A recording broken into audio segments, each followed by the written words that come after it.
ओम शांति। आज 6/6/24 प्रातमुरली ओम शांति बाप दादा मधुबन।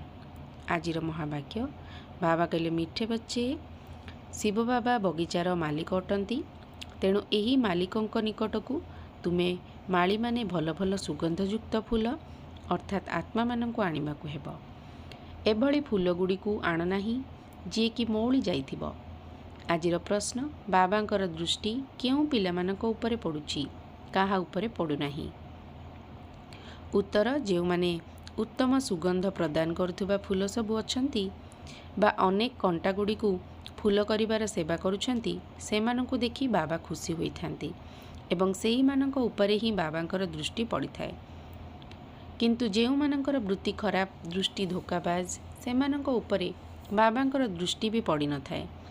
बाबा तो कहिबे, पिला माने निजे फूल होई अनेकों फूल कर, तेबे जाई तुमको बुद्धिमान माली कुहाजिबो। धारणा पाई मुख्य सार, निजर उड़ीबार डेणा को मुक्त करिबा पाई परिश्रम करिबाकु हेबो। सर्वबंधनरु मुक्त होई बुद्धिमान माली हेबाकु पड़िबो। कंटाकु फूल करिबार सेवा करिबाकु पड़िबो। निजे निजकु देखिबाकु हेबो जे मु केते सुगंधयुक्त फूल हेलिनी, मोर मनोभाव शुद्ध अच्छी, मोर दृष्टि धोका देउ नाही तो। निजर चालीचलनीर हिसाब रखी दुर्बलता गुड़ी को बाहर कर देबाकु हेबो। आजिर वरदान, स्वराज्य अधिकारर निशा एवं निश्चय आधार रे सर्वदा शक्तिशाली हेउथिबा सहज जोगी निरंतर जोगी हुओ। स्वराज्य अधिकारीर अर्थ हैला निजर प्रत्येक कर्मेंद्रिय उपरे राज्य अर्थात शासन करुथुबा आत्मा। केबे संकल्परे मध्य कर्मेंद्रिय गुड़िक धोका देउ नथिबे। जदि टिके भी देह अभिमान आसिला तेबे सहजरे क्रोध बा उत्तेजना आसीजिब।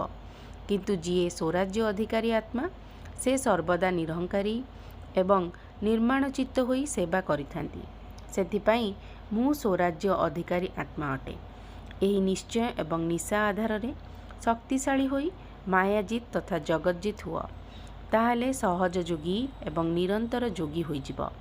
आजिर स्लोगान, जदि लाइट हाउस अर्थात बत्ती घर होई निजर मन बुद्धि द्वारा चतुर्दिगरे आलोक विच्छुरित करिबा सेवारे व्यस्त रहिब, तेबे कौनसी कथारे भय लागिब नाही। ओम शांति।